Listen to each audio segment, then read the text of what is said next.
Hi friends, welcome back to miss kitchen. இன்றைக்கி நம்ம chicken gravy restaurant ஸ்டைலில் எப்படி செய்யலான்னு பார்க்கலாம் வாங்க. செம்ம டேஸ்ட்டாக செய்யலாம்.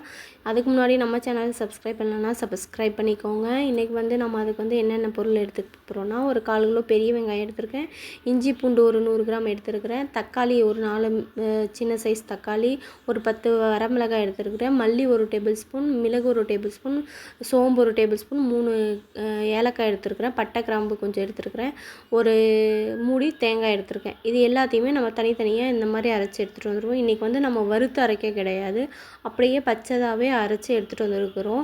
வெங்காயம் தனியாக, இஞ்சி பூண்டு தனியாக, மற்ற மசாலாக்கள் தனியாக அரைச்சி எடுத்துகிட்டு வந்துருக்குறோம். இப்போ நம்ம அடுப்பு ஆன் பண்ணிக்கலாங்க. வானலில் ஒரு 100 ml ஆயில் விட்டுக்கலாம். இப்போ பச்சைதாக அரைச்சி வச்சுருக்கோம் இல்லைங்களா வெங்காயம். நான் பெரிய வெங்காயம் யூஸ் பண்ணியிருக்கேன். உங்களுக்கு சின்ன வெங்காயம் போட்டு செம்ம டேஸ்ட்டாக இருக்கும். சின்ன வெங்காயம் இருந்தால் சின்ன வெங்காயம் யூஸ் பண்ணிக்கோங்க. பெரிய வெங்காயம் போட்டாலுமே டேஸ்ட்டாக தாங்க இருக்கும். இப்போ பார்த்தோம்னா நல்லா இந்த மாதிரி அந்த பச்சை வாடை போகிற வரைக்கும் நல்லா வதக்கிக்க போகிறோங்க. பாருங்கள், இந்த மாதிரி பச்சை வாடை போகிற வரைக்கும் நம்ம அடி பிடிக்காமல் கிளறி விடணுங்க. அதுக்கப்புறம் பார்த்தோம்னா இஞ்சி பூண்டு பேஸ்ட் வச்சுருக்கோம் இல்லைங்களா, அதனையும் நம்ம இதோடு சேர்த்து அந்த பச்சை வாடை போகிற வரைக்கும் நல்லா வதக்கி எடுத்துக்க போகிறோம். பாருங்கள், இந்த மாதிரி அடி பிடிக்காமல் கிளறி விடணுங்க. அடி பிடிக்காமல் கிளறினா தான் அந்த டேஸ்ட்டு நல்லாயிருக்கும். இப்போ நம்ம ஒரு 4 கருவேப்பிலை, அதுக்கப்புறம் புதினா இலை ஒரு 4 இலை சேர்த்துக்க போகிறோம். அதையும் சேர்த்து அதோடு மிக்ஸ் பண்ணிக்கலாங்க. இப்போ நம்ம என்ன பண்ண போகிறோம்னா, மற்ற எல்லாமே அரைச்சி வச்சுருக்கோம் இல்லைங்களா, தேங்காய், தக்காளி, வரமிளகாய், இது எல்லாமே சேர்த்து அதையும் நம்ம நல்லா இந்த மூணுமே நல்லா பச்சை வாடை போகிற அளவுக்கு வதக்கி எடுத்துக்க போகிறோம். அதோட கொஞ்சோண்டு மஞ்சத்தூள், நான் மஞ்சத்தூள் ஃபஸ்ட்டு சேர்க்கல, அதனால் இப்போ மஞ்சத்தூள் சேர்த்துக்க போகிறேன்.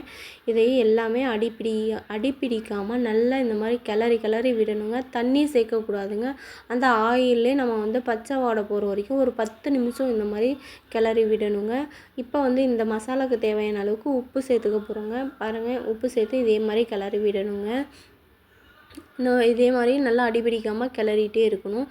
இப்போ நான் சிக்கன் ஒரு 1.5 கிலோ கழுவி எடுத்து வச்சுருக்கேன், அதையும் சேர்த்துக்கலாம்.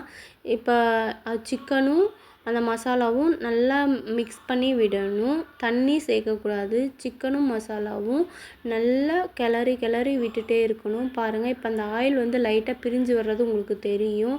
சிக்கனில் இருக்கிற தண்ணியே போதும். இது சிக்கனும் அந்த மசாலாவும் ஒரு 1/4 மணி நேரத்துக்கு மேலே அதுக்குள்ளே வேகணுங்க. அப்போ தான் அந்த மசாலா பிடிச்சி சிக்கன் டேஸ்ட்டாக இருக்கும். சிக்கன் சாப்பிடும்போது அவ்வளோ ஜூஸியாக இருக்கும். பாருங்கள், இந்த மாதிரி அடி பிடிக்காமல் கிளறி விட்டுட்டே இருக்கணும். அடி பிடிக்கவே கூடாது. அடி பிடிச்சா டேஸ்ட் வேறு மாதிரி போயிடும். பாருங்கள், உங்களுக்கே தெரியும் ஆயில் லைட்டாக பிரிஞ்சு வர்றது.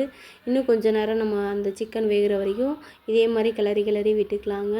இந்த மாதிரி நீங்கள் இப்போ லைட்டாக ஆயில் பிரிஞ்சு வருதா, அப்போது நம்ம தண்ணி கொஞ்சம் சேர்த்துக்கலாங்க.